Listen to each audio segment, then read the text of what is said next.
just a greater conversation. I think kind of got to decompress a little bit after watching that. So before we get started with our panelists, my thought was just to kind of open it up and hear your thoughts. We're all in maternal health here, so we live and breathe these stories and these numbers. And so I'd love to hear, any of your thoughts or questions on the documentary, if you have. Was that the first time seeing it for everybody? Okay. Okay. Well, it is a hard documentary to watch, just from multiple accounts, but obviously with the maternal mortality crisis in the United States, specifically, focusing in and zeroing in on Indiana, and then even more specifically through the stories and experiences with our panelists here and their research and studies and programming in the community. So I just want to welcome Ariana McGee with Navigate Maternity. Hi. And Anne-Marie Murphy. She is a maternal health consultant. And we're just going to kind of, if you'd like to share a little bit more about yourself, your experience, and what brought you we'll start with you, Ariana, about what brought you to create Navigate Maternity.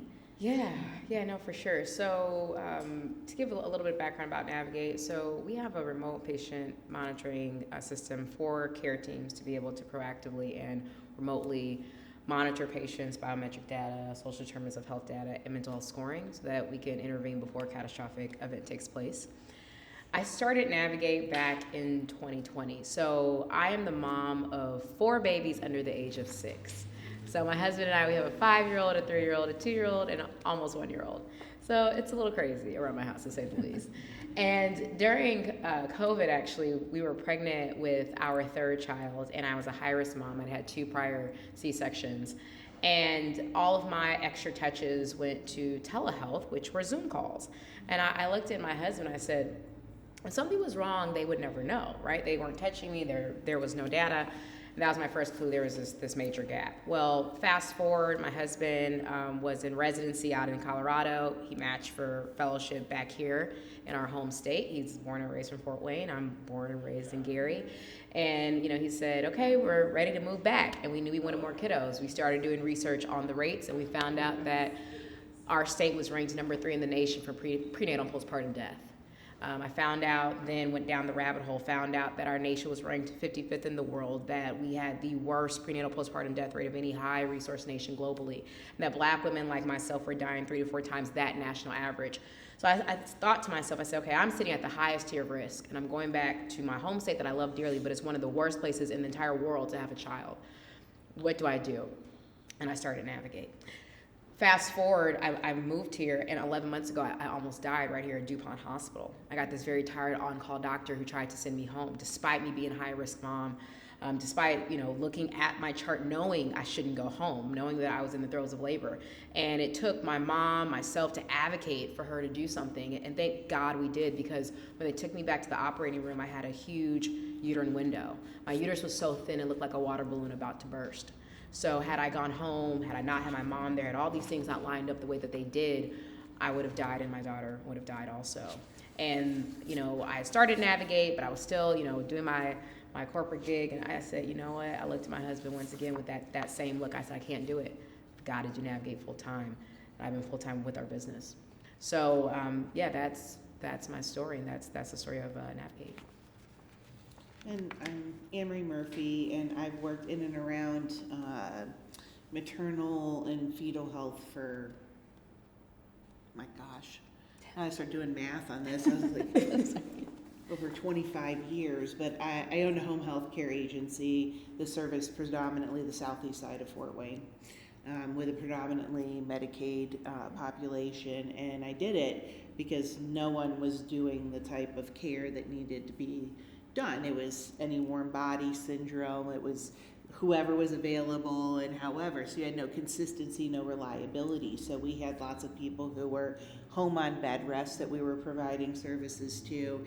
And the consistent thing that I heard was that nobody's listening to me when I complain about this this, nobody's doing anything. We were experiencing as nurses, we would be calling with concerns about what was happening. It's like, oh, it's just this, oh, it's just that. Especially postpartum visits, we had lots of people who clearly were having the postpartum preeclampsia that is coming in. They've delivered, and that did not solve the problem of their hypertension or high blood pressure.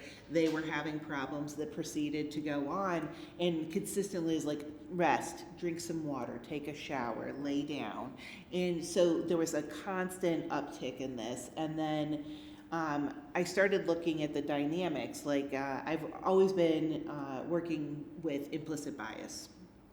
It's hands down been the thing I've done the most work on. I went to hospital systems that had what would be a sentinel event. And when that happened, in order for them to continue to be hospitals, they had to have some sort of settlement or something that they had to do to prove like, oh, we're never going to do that again. And so part of that would be coming in and looking what the problem is. The problem is I held them accountable. So I said, okay, well, if we're going to do this, then you need to understand what the biases of all of your staff are, because we all have bias. I have bias, you have, it doesn't matter. We're built like that. It's how we're built. And I suddenly saw that without a mechanism of action that held people accountable, systems fail every time. People don't fail. It's the system that's supposed to be catching the problems. Like, these things should not be able to happen. You know, obviously in here, looking at somebody's platelet levels and they get all the way down to 45, like that's criminal. Right. Yeah. Like, you know that these are not acceptable levels to do this, but nobody's doing anything about that. And so that's where I started doing a lot of work in advocacy, because as it turns out, I am Caucasian and I have a voice that gets listened to in spaces where other people's voices don't get listened to. So I started having very deep conversations about the real issues that were happening. I was part of the committee that was working on getting our maternal mortality review committee set up here, and that took a long time. A long time to do that, and we have a lot of work to do. Yeah, absolutely. And it just, like, to me, it just really starts here with the people in the room having these conversations, being aware, sharing our stories. That's how we can educate. And, you know, a lot of some of my colleagues, we just talk about, like, not one more. We can't have one more, not one more generation. And so, you know, with my focus is maternal mental health. I'm extremely passionate about maternal mortality because it's in the same conversation. And so we just continually say we can't continue this, so how can we prevent it? And it's just these people in the room sharing these stories and being a part of these conversations. So one of the questions that I have for you both is, how does the film challenge what changes need to be made in the U.S. healthcare system, particularly surrounding Black maternal health equity?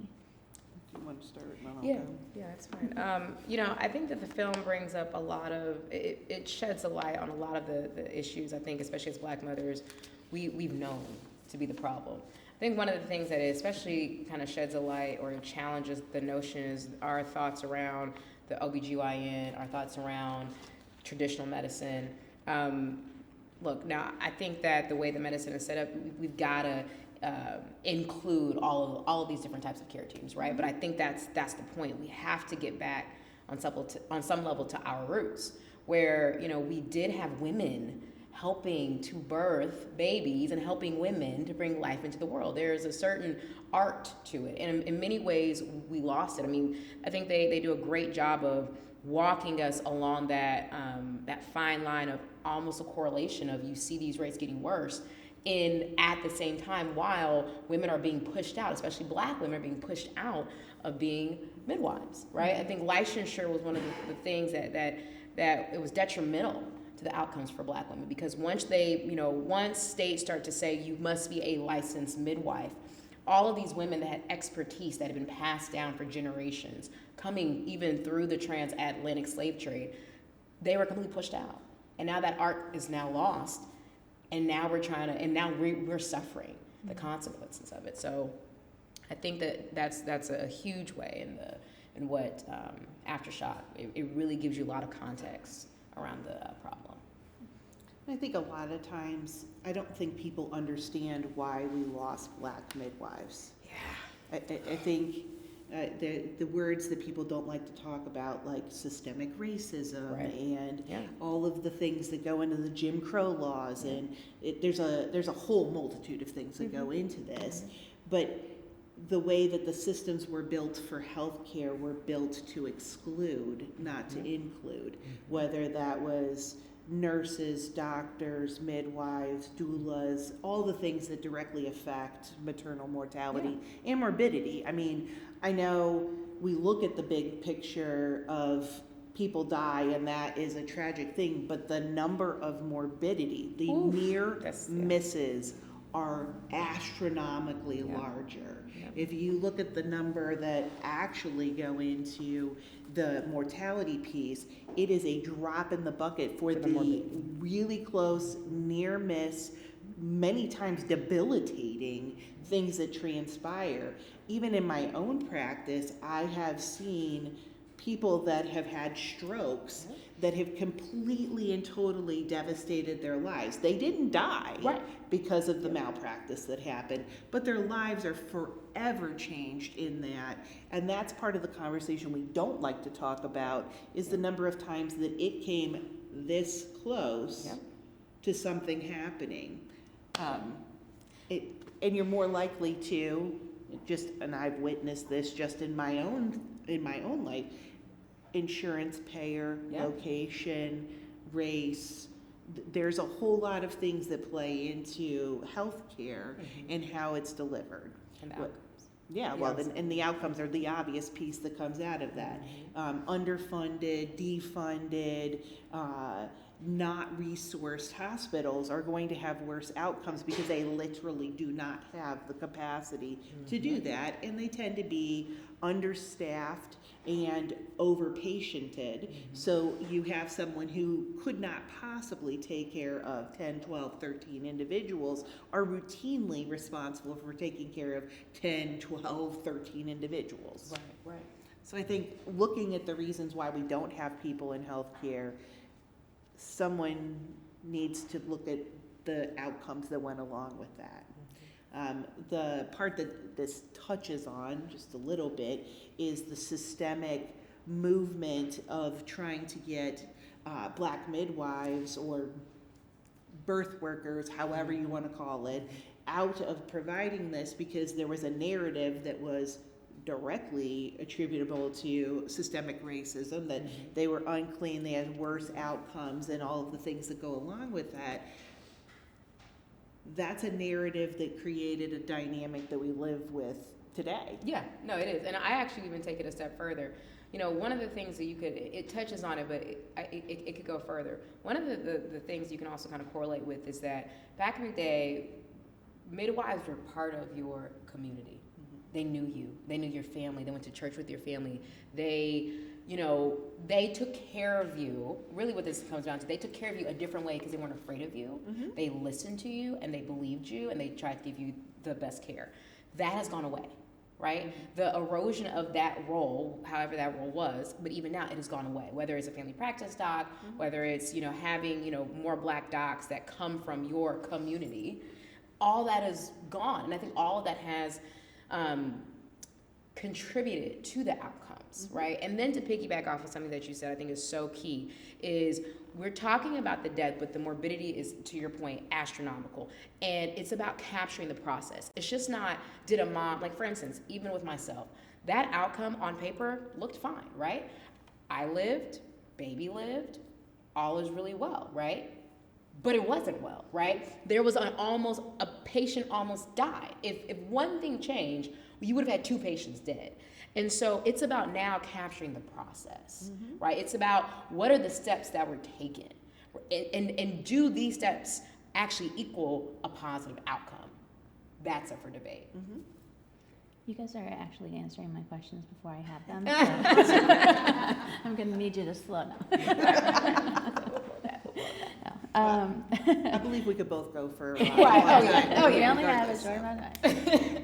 So one of the questions was, what are some factors that impede Black women's access to quality medical care? Just even thinking again to our state, we have, I think, 33 counties that don't have hospitals, and within, if they do have a hospital in their county, they don't have OB care. A lot of issues, and maybe I'm speaking out of turn here, but a lot of complications in pregnancy can happen in a ER where there's not trained OB staff. So there's a lot of near misses. I have a good colleague of mine who was in the ER, had a complete near miss, almost bled out. So there's, to your point, I mean, there are, so I can't even count the stories of women who have experienced that. So, so getting back to, again, what are some barriers to care for Black women in our community? Yeah, I mean, I think that you're hitting on it in terms of the there being deserts, right? I mean, you hit Southeast Fort Wayne is one of them. I mean, there is no NICU there, right? There is no baby center or a prenatal center where you can go in because you now have a maternal emergency and be seen by a specialist. That's a problem, and it's in the area where you have the most Black and brown women concentrated in one area, and yet they don't have access. They have to come all the way up north to PRMC to get that kind of care, or either go to Lutheran, which is on the other, cross town. So that, I mean, even just physical location, geographical location makes a difference. The other barriers, I think, lie in the lack of data around social determinants of health. So a mother's access to healthy food, a mother's access to housing, all of these things affect the outcomes. And how are we capturing that data? And then not only capturing it, but then how are we acting on it, right? How are we now using this data and connecting that mom to the appropriate service? And then that last piece is implicit bias. I mean, it really comes down to that. There is an article in the Wall Street Journal. It's called "Rich Black Women Die Too," and it was about Black women of a certain background and looking at their outcomes from a prenatal postpartum standpoint versus white women at the same economic background, and the disparity was even wider. The disparity was even wider. So this is not about a woman's, that's part of it, but the entire story is not just a woman's access to, the right care centers and you can have the best insurance, you can go to the best doctors, and you can still die. Kerry Johnson shows that, right? Her mother-in-law was famous, her family was rich, and she was Black, and they let her die. So, it's a multi-pronged problem, but I think that those core issues still stand true for Black mothers. I think that's a big part of it. And just still existing today. Exactly. In our own, I mean, I had a baby last year, I'm telling you guys, almost died. It's so different when it happens to you. Like, you know about it, you read about it, you watch movies and documentaries like this, but when it's happening in real time to you, it's like, oh, this is how it happens. This is how it happens. And it's a problem. Even as they were referencing in the movie too, she, as the mother, she was an advocate, just an advocate in general, and professionals. This can happen to professionals. It can happen to anyone. So I appreciate you sharing that. Well, and it's tough too, because, I just went through a whole entire scenario. So that was super fresh for a lot of this. My best friend was having a baby, and she was Medicaid, and she went and saw a different person every time that she went into the office there, and her blood pressures were consistently astronomical. Like, we're talking 180 over 110. Yeah. But they'd give her something, and they're like, oh, you just have chronic hypertension. But all the other symptoms were in there. So we go through the whole entire thing. They're like, okay, well, now you need an induction. So this created a whole new squalene of other things that happened, which turned into a very unplanned C-section for someone who wanted to have a vaginal birth, who turned into her having preeclampsia afterwards. Her blood pressures are sky high, and they're just like, lay down, take a thing. Make sure you're taking your blood pressure medication because you have chronic hypertension. This just happened. Like, this is literally what she's going through. Just what happened in the end of January of this year. So it doesn't get better, is my point, because, you know, when we talk about, and this is me speaking out of turn on this one, but it's just the things I've witnessed. If you get treated horribly by the healthcare system, the last place you want to go when you think something is happening is the place that treated you horribly. Right. So a history of bad experiences in life in general, but in healthcare in specific, if people don't listen to you, they don't do the things, they don't care about your opinions, they don't care about what you want, they don't care about any of that, and every day you're asked, do you use illicit drugs? Do you, Right. this is the answer, and this is the common reoccurring theme. I had millions of times with patients that was the conversation was, what did they take? Nothing. Right. Nothing. They didn't take anything. They have a problem. They just gave birth. Right. And so that becomes the overarching thing. So as you see those things, we're going to have, like, this is bigger than a maternal mortality review committee. Yeah. You know, one of the mentions in there was about they very rarely die of whatever the thing is that's on their death certificate. Oh, yeah, exactly. Okay? Yeah. That's not what people die from. That's maybe the terminal cause at the end of this. They had a stroke and died at the end. Yeah, but sepsis or something, or no. whatever. But at the preceding pieces, we're not documenting that. Yeah. So the maternal mortality review committees are tasked with looking stuff that happened 2 years ago Yeah. to try to figure out what did they document about what actually went wrong.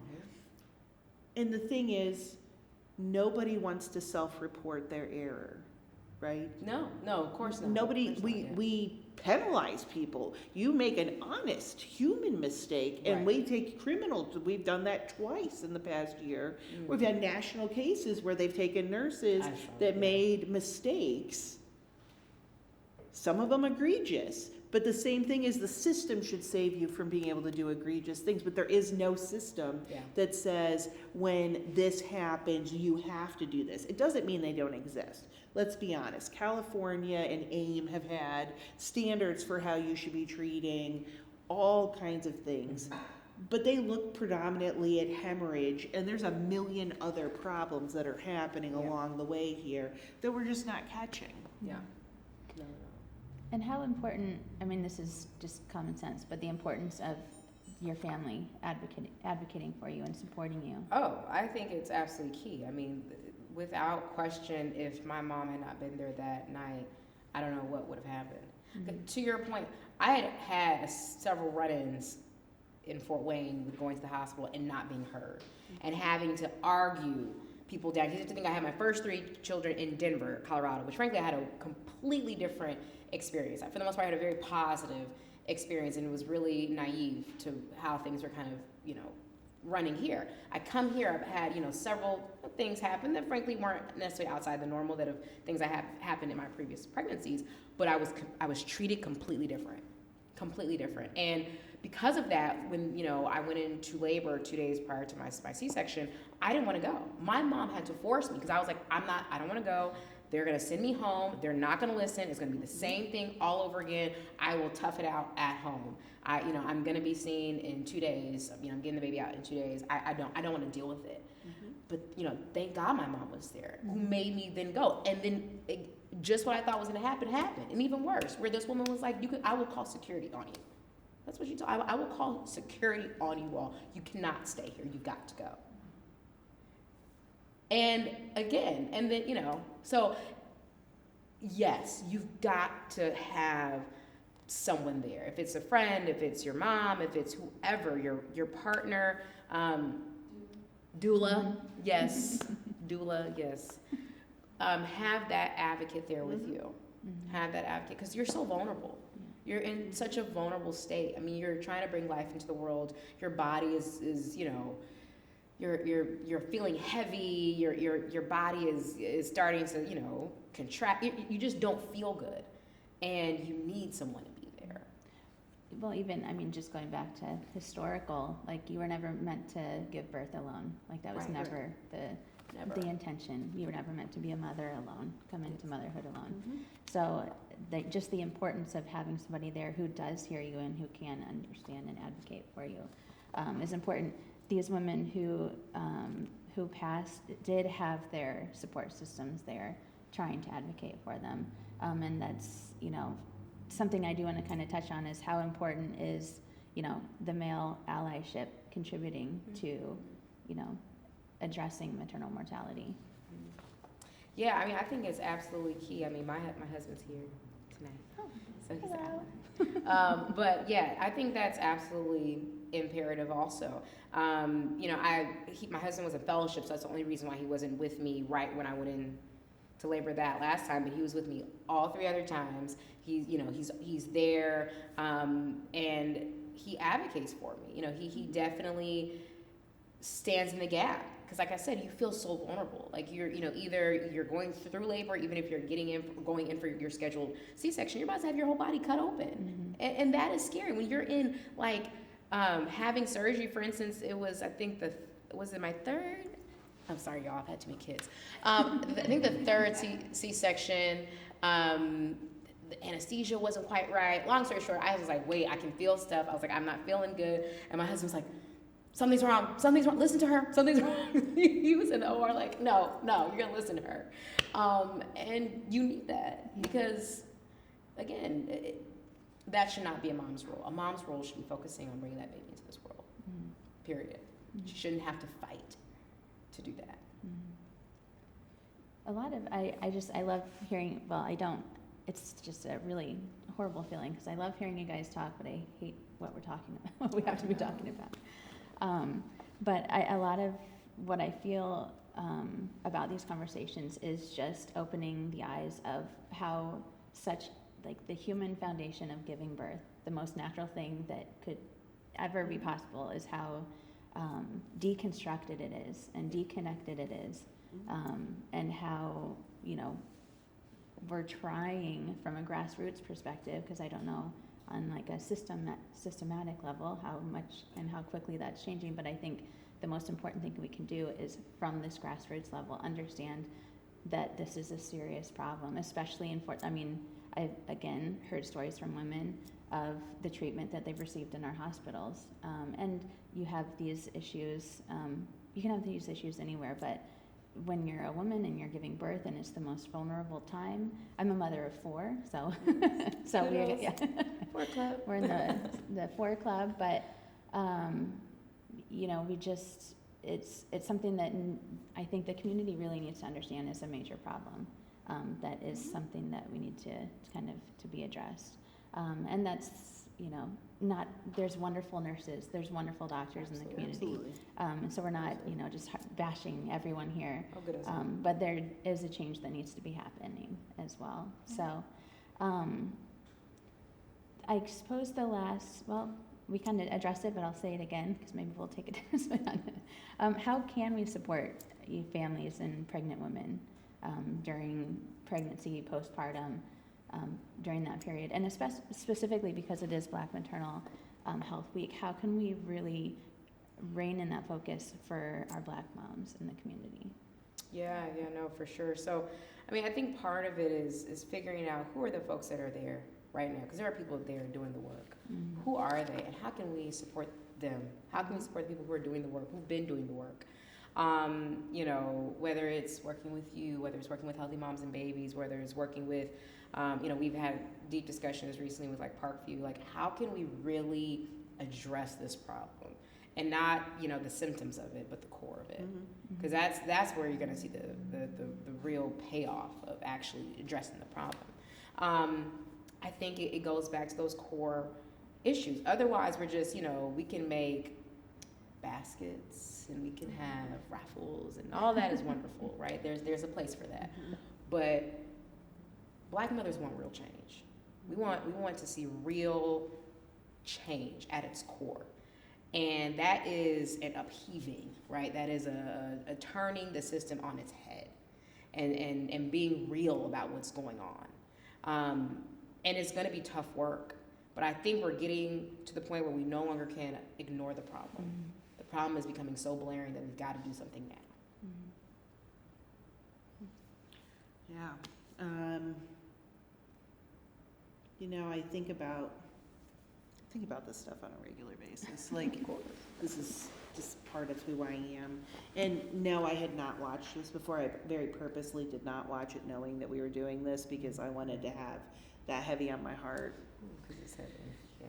And not because I didn't, and I actually knew the stories of everybody that was about. So it's not like I was unfamiliar with it, but to see the video and put all that stuff, because I think at the end of the day, people need to carry that because it makes everything you do so much more real when you look at like, okay, we can't put a Band-Aid on this.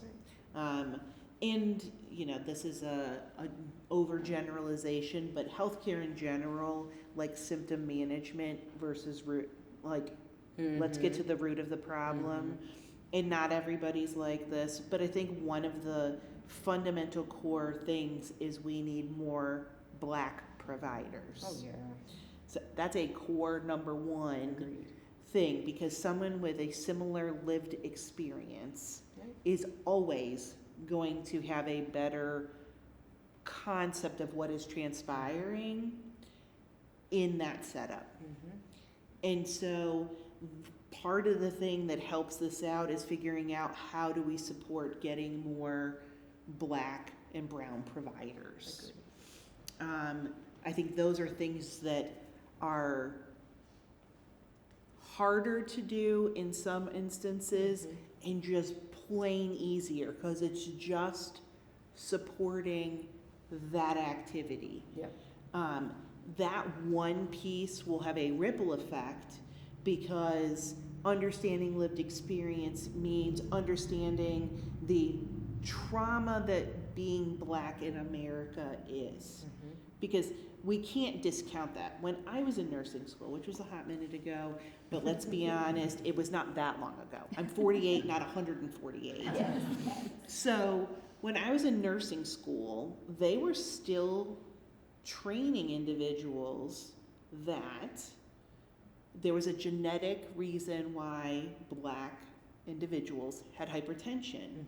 And I'm like, wait, what the hell are you saying? Exactly. Why is this happening? Like, how do you take systemic racism and chronic trauma out of this situation and go, and I'm like, where's the Black gene? Like, what is the gene that is providing this? Like, the number in here, and I look at systemic racism and I go, these are disproportionately higher. It's not a genetic component. Well, the body keeps the score and you bring trauma through and it changes your DNA and your cortisol levels, and there's a million other things that go into that. And so while being Black may equal these things are more likely to happen, it is not predetermined. Black gene, yeah, exactly. There's no Black gene that makes that happen. And so it's fundamental. It's going to the very basic thing, going to residency, going to medical school, going to nursing school, going to anybody who's going to provide hands-on care, and helping them to understand that your bias can kill someone. You can be the most, nobody wakes up in the morning, I'm sure there's probably somebody, but 99.9% of medical professionals go into medicine because they want to do good things about people. They do not go into that with some crazy thought process that, you know what, I want to kill somebody today. That is not what anybody wakes up and does. However, the chain of events that get you there is overstaffing, consistently not having enough time to put eyes on the prize. Then, because you're so overwhelmed, you start using those primal evolutionary ways of doing patterns and scripts when you make decisions. So you're complaining about pain, clearly it's this, because I've seen people, so that pattern applies to everybody. So one is a pattern in our brain, like we don't have to see it many times. The second time, oh, that's how we're gonna do it. We're built for shortcuts. We cannot process the 18.7 million pieces of information that come at us every minute. So we divide and conquer in our brain. But if you don't know you're doing that, you're not going to stop it. You have no way to stop it, because if you are blissfully unaware of what is causing these problems, you're not going to ever get to the other side of that. So I think there's things you can do, or just exactly what you're saying. People who are physically out there doing this work, whether it's building things, if it's working with the schools and the medical schools, it's working with our society we have of all the medical professionals that here. Can I take someone who's been doing the same stupid shortcut for 65 years and change them? Highly unlikely. Right. Okay, but if I could catch somebody Before they get going. before you're even at the point where you're starting to develop these things as you go down, you have the opportunity. So as individuals, we can know our individuals that are in our life. You can educate yourself on what are the signs and symptoms of when danger's happening. You can yell from the rooftops when these things happen. If I wasn't there, if I wasn't like, look, I'm a nurse practitioner, Right. I know you're not doing what you need to do. The next step is a lawyer. Right. Like, if we want to go down this path, I will go all the way down. Nobody should have to have somebody bulldogging the situation to have a basic thing happen. But you don't have to be a nurse practitioner to do this stuff. Anybody could have been like, that blood pressure is not from doing too much. She's been sitting in a chair for 2.5 hours. Exactly. So the idea behind it is educating ourselves on what it is. What are some basic things we need to look at? What are red flags? When someone isn't being listened to, speak up when you have a voice in that situation. I mean, those are zero cost things that you can do. Yeah. The internet, as my children like to say, is free, except for I'm the one who pays for your access. Right. I pay for Wi-Fi. Well, I wanna open it up if anybody has any questions or thoughts or anything that they'd like to share. I want to thank everybody, and the stories are not new. Read them, we haven't seen the documentary. But I think back at the fact that we need to open up in our agencies, whether we are in the community or in the hospital, in our clinics, whatever, have open, honest discussions. Now, I'm a retired clinical nurse specialist, but back in the day when I was working in the hospital and 40 years ago had my pregnancy, and I was in near miss there, and when I knew that the room was darkened and padded and everybody was hush-hush, and I heard a friend who came in that weekend to work extra, and I heard her say, you need to contact her parents now. And she overrode the obstetrician on call and called someone else in his practice who came in. I had an advocate, I had somebody who was really brave. Mm-hmm. She was very brave. And days later, when the original obstetrician came in to see me, he was kind of jovial and said, well, I hear you had some problems and you're kind of upset, so I guess you're having your postpartum depression. And I go, well, first of all, it's like 3 days postpartum. I don't think I have postpartum depression now. It's like this, I'm mad as hell. Right. Yeah. But I was not courageous enough to take it further because I thought I would lose my position. My friend was the one that was courageous. Now that was over 40 years ago, and I worked in the community doing things, and I was lucky to be a privileged woman in a privileged position who had other people looking out for me. If I had been someone else, both of my children, I had twins, both of my children would have died with me.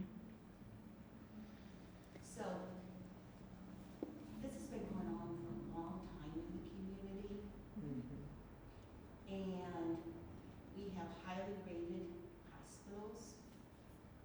Mhm. I left the hospital systems 20-some years ago to work elsewhere, but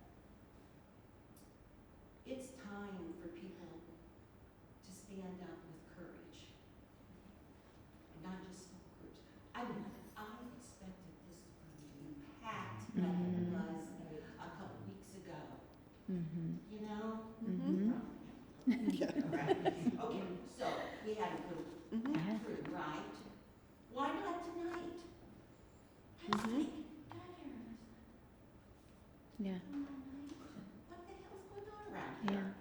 here? Yeah. Take it a little bit.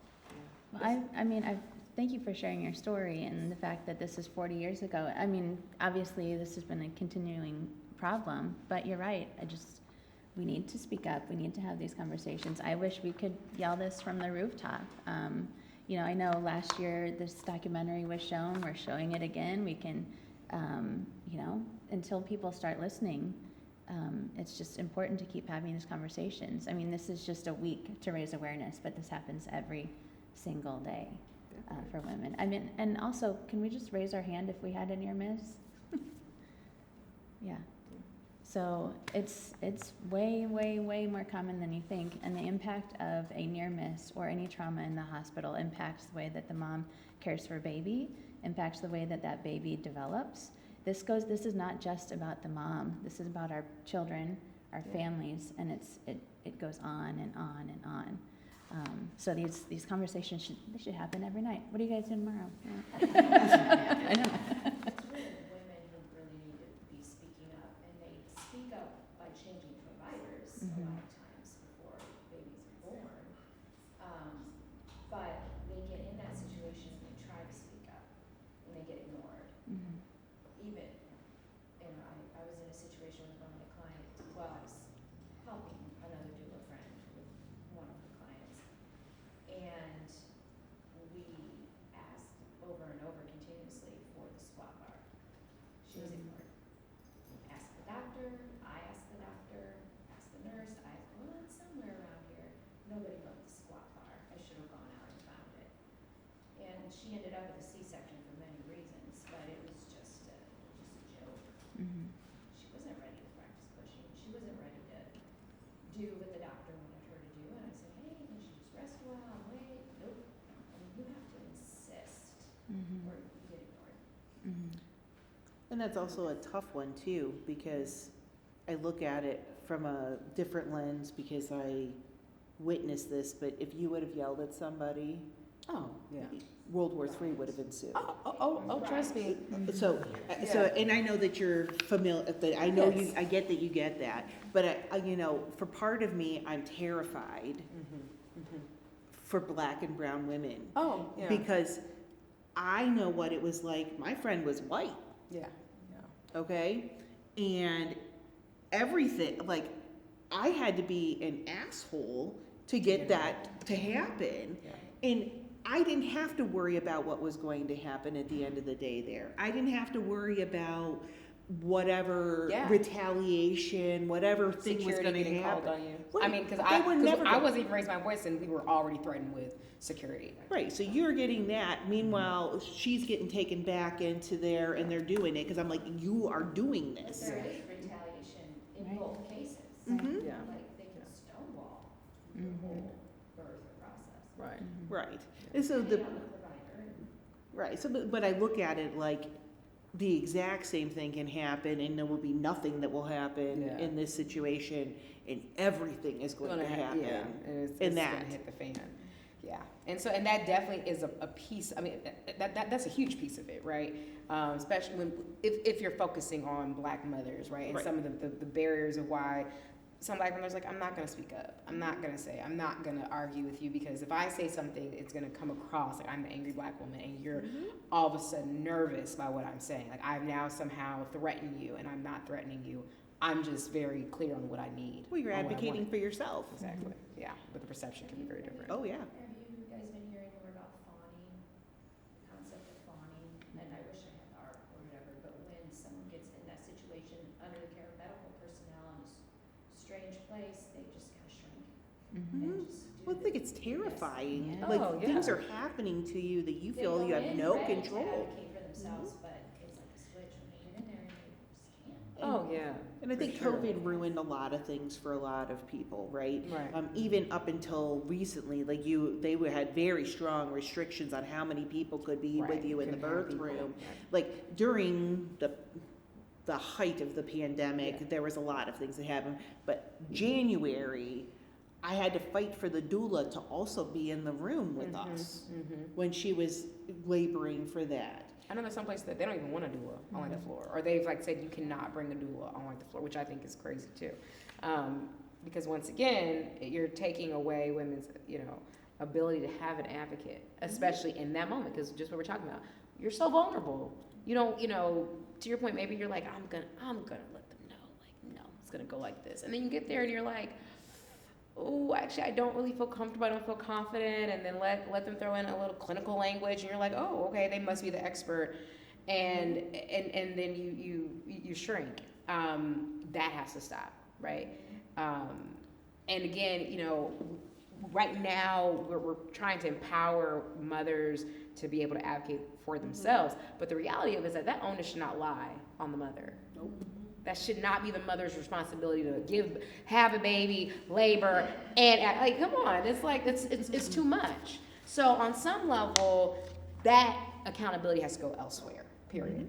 And that's what I think you were saying earlier too, because I think when we're having babies, we're really going in. This is a process we want to be with and be present. And it's like, we don't have the energy. I'm focused on getting that baby into the world. I don't need to focus on advocating for myself. Right. So for goodness, I've been sitting here thinking, so our kids are 35, it was 35 years ago. My mom never talked to me about what was going to happen when I was pregnant or when I had a baby. I had and I read some books, but we didn't even have internet. So it was like, I keep hoping to hear from this group that it's like improving, that it's gotten better. But in some ways it seems like I'm hearing, it's very similar to the experience I had, because I didn't know how to advocate.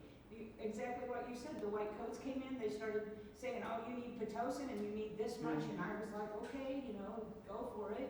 But I didn't have that knowledge. It pulls you out your inner self, where you're supposed to be going into that labor state deeper and deeper, and they pull you out into your head constantly. Right. With the questions coming in, monitoring, and they're just somehow, I don't know, not taught to help with that, but they're 17 years behind best evidence. Oh, yes. Yeah, it takes that Yes. long to catch up. I think with the conversation that happens, so full disclosure, I'm a labor and delivery nurse. And I think I was an ICU nurse for 6.5 years, actually had my baby and went, get me out of the ICU, I want to go to LD.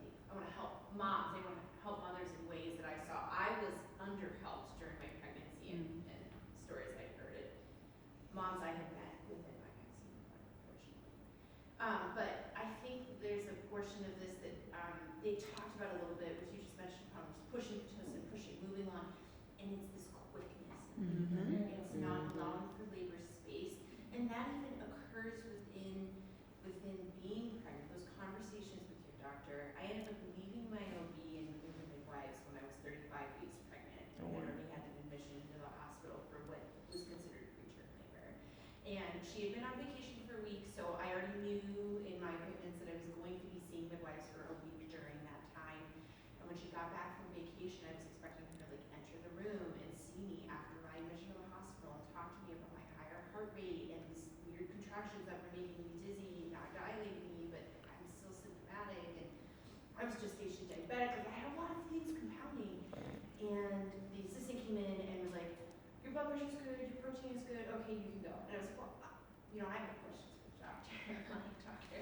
And she's like, okay, what were they? And I told her, she ran out to the doctor and then came back and was like, okay, well, here's her answers. I was like, no, like, I work 12 hours in the ICU. I kind of think I should be on maternity leave now, like, if I had one admission. And she's like, well, I don't know, let me go ask. And the doctor came in huffing and puffing and was like, what do you want? And I was like, nothing. Like, I was so shut down and so scared. And I left the point that I'm crying and just feeling so unheard and thinking, like, I have to be heard, like, this is me, this is my baby. It took my husband actually ended up contacting patient advocates because then midwives didn't want to take me on because it was already high risk and I didn't know who I could change to or be provider wise. I didn't know. I was like just crying. You cry a lot of You these. sound, Yeah, she you did. sound I was horrible. crying more all the time. Okay. And I did successfully end up living with midwives. I got a note for 8-hour shifts. I worked 2 8-hour shifts and yet had too many contractions all over again that might be really tank my cervix. So finally the midwives were like, yep, you're on maternity leave.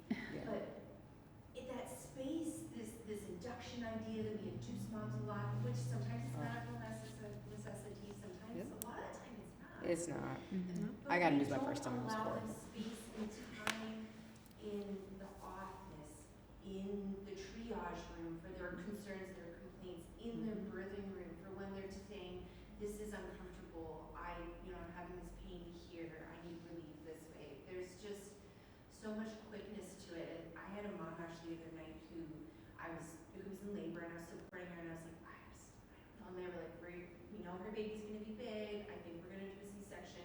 She has 1 hour to make circle change before we're gonna maybe cut her. I was like, are you ready to work? And she was like, maybe. And I was like, we're getting your hands and knees. She was totally numb. We got her hands and knees, her turn, and she went from 4 to 7. And that was an incredible, and we had and it was hours later until we met that baby, but we met that baby the way that it was meant to be. And that gave me that like confirmation and reminder, like, I am doing a really important job for women now in this space, but Yes. how other nurses, we aren't trained that way. It's very true. You We're not trained. would have brought us to squat bar. Yeah. I brought you the squat I bar. did squat bar. She and I did it together. We went to the squat bar to have this girl push. Yes, I did. You found it. There's only one in that hospital. It's weird. I don't know. There used to be one in every room. There should be. How do you lose them? They Not sure. disappear. They're huge. No one wants them at home. But just the space. I'm sorry, this is a big long conversation, but I No, just but it's No, important. it's, yeah. we need space and time for women and to be able to just talk to them and listen. Mhm. That's not a lot. In healthcare in general, we have to be quick, we have to Yep. get patients in, patients out, money, all that stuff, and it's Yep. unfortunate. Yeah. It is. Thank you for sharing your experience, but also taking that experiencing to making sure that other women don't. Like, that's, you have to do that. Yeah. Appreciate you sharing that and supporting it.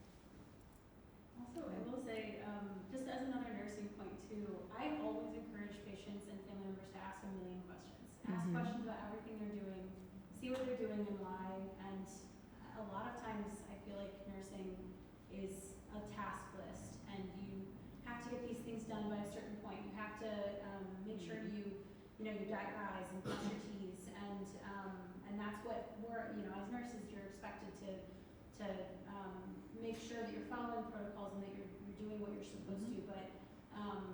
But a lot of patients don't ask questions and they are scared to ask, and they just do what they're told and do what people are telling them to do because that's what they think. I'm not a doctor, but especially moms who are in labor or whatever, it's just educating yourself and then asking a lot of questions I think is so important, because a lot of times if you ask a question and you get the answer you don't want, you can say, oh, well, can I hold off on that, or I don't want to do that, or whatever, and that can be a huge thing that it's kind of collaborative, I think, and a lot of people don't really know that. They think that they just have to sit and have things done to them, but it's so much more than that, and Yes. a lot of nurses, I think, kind of miss that and don't really explain what they're doing as much because they're so used to doing the same things. But that should start if you're in OBGYN practice. Right. It should start there. Yeah. Everything has to have a foundation. Mhm. It can't be a culmination of once you're in active labor Totally, there. totally. Mhm. Make all of your prenatal visits, ask questions, and Yes. get answers, get information. Get their patient-reported outcomes, get their feedback. Yes. Yeah, it should be an iterative process Yes. between multiple parties, right? And that's one of the gaps. There's so many silos within healthcare, right? Where we're not talking, the left hand doesn't talk to the right hand, and then we get in and and so yeah, it has to be this collaborative process to your Mhm. point. So Which is choosing the right provider for you. Oh, it's huge. Collaborate, because Yeah. there are some who will and some who won't. Exactly. Well, you know what? One of the gaps that we have here in Fort Wayne, especially around Black women, is that coming up this summer, we will no longer have any Black OBGYNs giving prenatal care. I know. It's crazy, right? Not a one. Dr. Harris is our chief medical officer, Alicia Harris, and she's down in Indy now, and she's pretty much gotten all the other Black OBs in Fort Wayne to go And to midwife, Indy. I don't know that we have, our midwife moved down to Indy as Oh well. Our gosh, Black yeah, midwife. it's too much. No. It's too much. Wasn't there? Natima, Did she move? I think Oh, she's on her. I know you're talking. Okay. She's staying.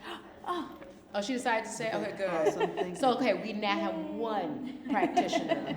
But, I mean, it has been an exodus, and that creates a huge gap in the community, in a community that's already suffering, right? So, to your point, we've got to think about how we can recruit more Black physicians, Black mid-levels, Black practitioners to come and help. Even data demonstrates that when a Black practitioner takes care of Black patients, the outcomes are better. Absolutely. And that's, that's not by Who's the coincidence. male Black OB? There was one a few years ago. I don't think he's no longer, I don't think he's here. I heard him speak somewhere. Did you? Oh. Gosh. Listened to continuing education program with Masters of Public Health from Harvard. I can't remember his name. He's a Black man who has published greatly. And one of the things that he was talking about, and this is with mental health, community health, was, of course, needing more providers of color. Yeah. Okay. And to have experiences and for people to feel comfortable and everything. But the other part was, he says, we're never going to be able to fill enough positions just with meeting that with providers of color. Therefore, we need to do better preparation for those who are not of color. Agreed. Absolutely. Boom. And it's Yep. just, 100%. all of Yeah. the statistics on everything. He said, so wake up, folks. How are we going to do that in our communities? We need to do both. Yeah. Yeah, Agreed. it's not a or situation. Yeah. It is an and plus. Yeah, you're right. We've got to find a way to do better currently with the clinicians that we have. But part of it is around just what we're talking about, understanding the process, documenting the process, capturing the process so we can understand the missteps, right? If to your point, if you've been doing the same thing for however many years and it works for you and you think, okay, things are fine, right? But yet, really, you're having these near misses, or actually there is trauma, or, we've got to understand, we got to break down the process. And then we have to identify the steps where those issues are happening and then address those steps. So that, to your point, then we can get to better outcomes if you're a Black doc or not a Black doc. Yeah. How many birthing centers do we have in Fort Wayne? Like, I really like the Tulsa, Oklahoma, those Yeah. birthing centers. And do we have any in Fort Wayne? It's just, Just one. Just one. Holy, Yeah. Holy Family in Fort Wayne, and then Auburn, ABC, Auburn Yep. Birthing Center.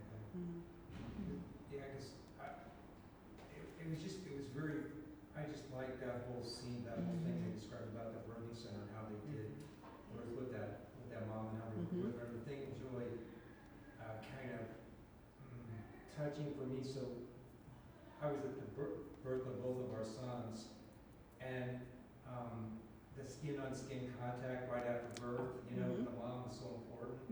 And both of my sons were not skin-on-skin. They wrapped him up, and I held my one son while they were giving you attention, and my other son, when he was born, they took him and did a bunch of, I don't know what they did, but it wasn't skin-on-skin right after the birth. Yeah. It just was like, and I think It was very quick. it was very quick, and it's like they just kind of like, well, you had the baby, everything was successful.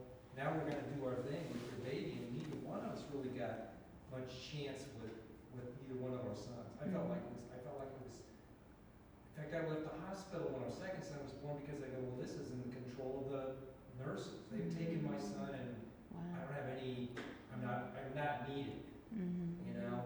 It was just kind of like, and so, and we have a son that lives in Finland, and he had a son in Finland.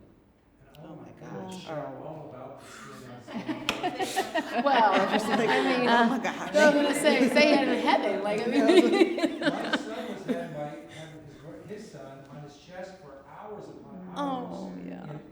They wouldn't let him Well, get, Shane stayed in the hospital. and they stayed in the hospital for like 4 days, and everything was paid for. I mean, it's so different of an experience, you know, so.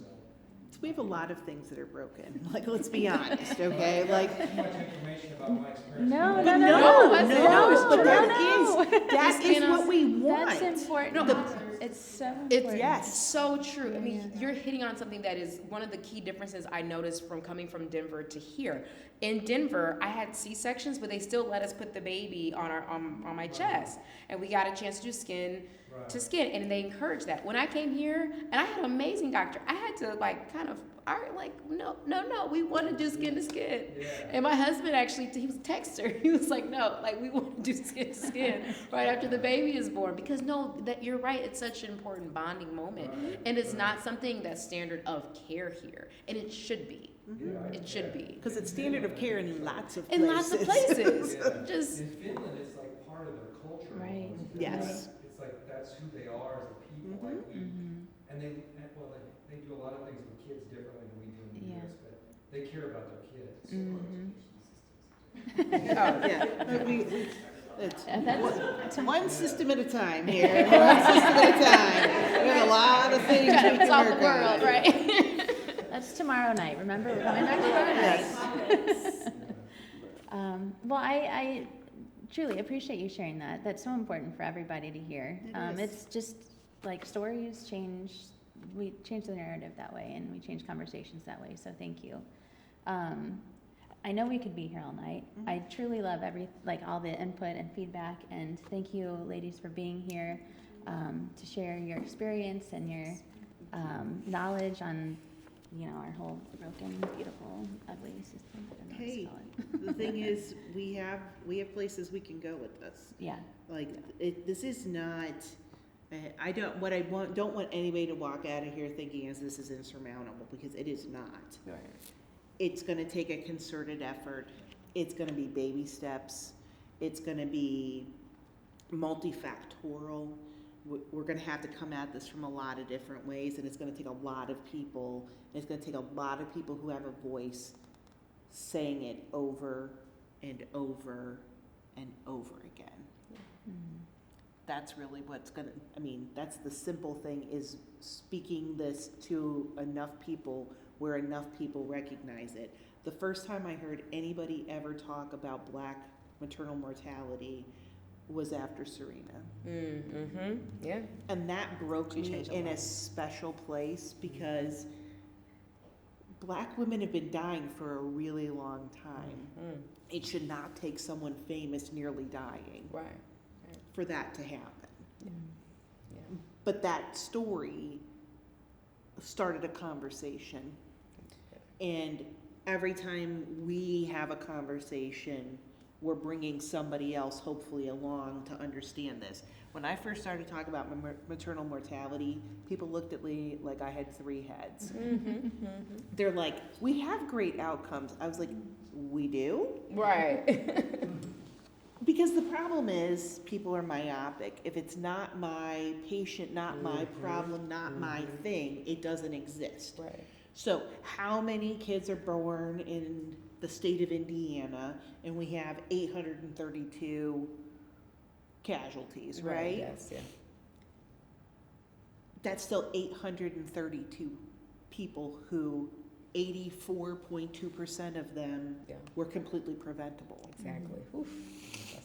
And that's the kind of stuff that every time I look at that, every time I work through that, that's the kind of thing that just having that simple little piece that says, this happens in a magnitude more, come close. Why are we letting that happen? Yeah. If we're worried about the baby, healthy moms make healthy babies. Period. Oof. Yes. So if you want to worry about the baby, you got to go back upstream because mom needs to live In order for that. in baby. order for Yeah. this healthy baby to have that. Beautifully said. Yes. Well, thank you, everybody, for coming. you. Appreciate it.